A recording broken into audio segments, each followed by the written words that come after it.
Tackle Junkies, what's going on, fellas? Really appreciate you guys clicking on the video. I've been getting asked a lot lately.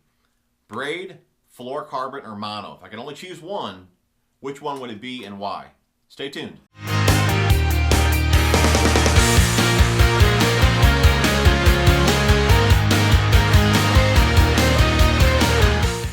Alright guys, I do have some other videos similar to this one, which I'll link down below. Like, we're not going to get into line diameter today, and we're not going to talk about copolymer. I don't use copolymer. I know it has the properties of fluorocarbon and mono. That could be an option for some of you guys. Again, I don't use it, so we're not going to talk about it.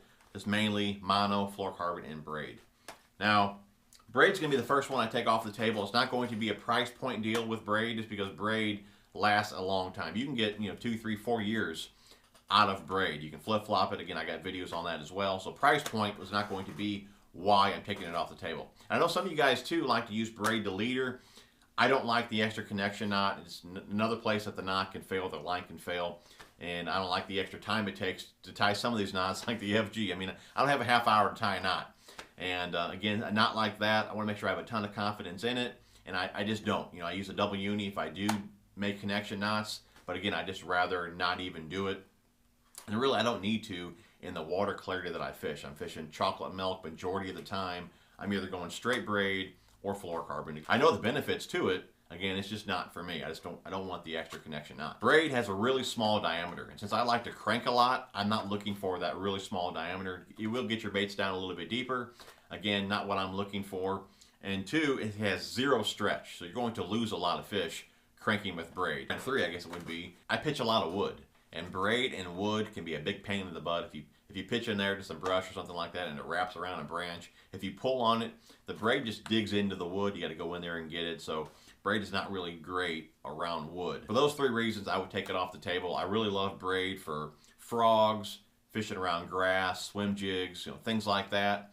But it would not be the one line that I'd want to fish the rest of my life. From there, we're going to go to fluorocarbon. This is that Finesse Fluorocarbon. We'll go ahead and get out.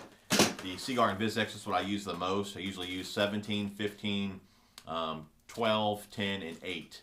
And this depends what I'm doing. More finesse stuff. Lighter lures, lighter rods, I'm using lighter line. More power efficient, of course, I'm using the heavier line.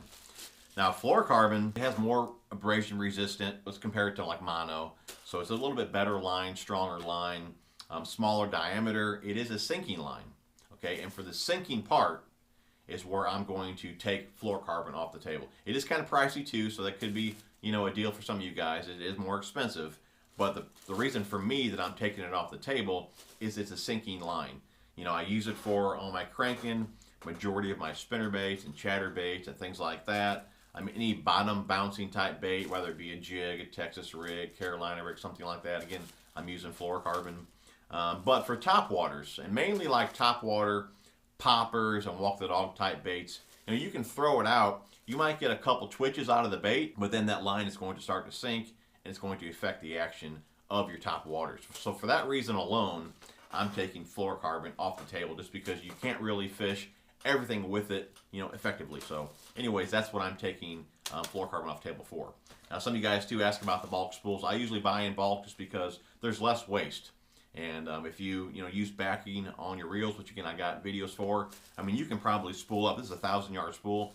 You can probably spool up 12, 15 reels with this one spool here, depending how much backing you put on, and again how much line that you're going to need. But again, I got videos on that, which I'll link down below. But there's just a lot less waste with a 1,000-yard spool. You really get more for your money, especially if you shop the sales. It really is a good deal.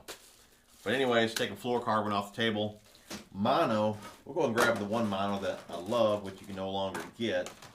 That's Cigar Cinchi. This has been discontinued for some time, but I bought the 3,000-yard spools when I knew it was going to be discontinued, so I still have plenty left.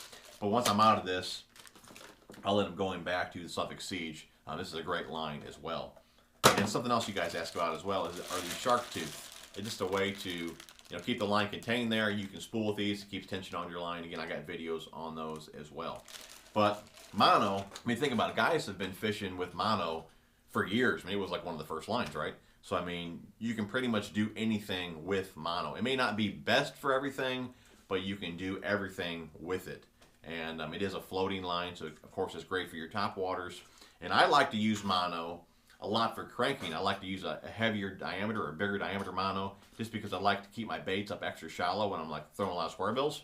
And you can do that with like a heavier pound test mono, like a 20-pound test mono with a bigger diameter. You can do that. So I kind of use mono to help control the depth of some of my crankbaits, even my ones that dive a little bit deeper. Again, mono can make them dive shallower because it's a floating line and has a bigger diameter to it. But again, not great for everything, but you can. I mean, if you had to, you can pitch and flip with it. I mean, you can, you know, fish jigs with it. I mean, it's all I used to fish when I first started fishing, throwing jigs on it, Texas rigs. I mean, buzz baits. I mean, you name it, you can throw it, you know, with mono line. Again, a lot of stretch to it. It's not great at the end of a long cast. You have all that stretch in your line, so you want to make sure you have a little bit stiffer rod in those situations. But it can still be used for everything where fluorocarbon can't, you know, with the top water. So mono is fairly cheap as well. You can pick it up pretty much anywhere. I mean, Walmart, Tackle Warehouse, Tackle Freaks, you name it, you can pick up mono. It would be the #1 choice for me, as I can do everything with it. Again, not great for everything, but it's a line that will do everything. One other thing I wanted to mention is a lot of you guys asked too about how long does line last. This spool right here, I always spool up one reel with it. Let me find this spool right here. I always spool up one reel with it.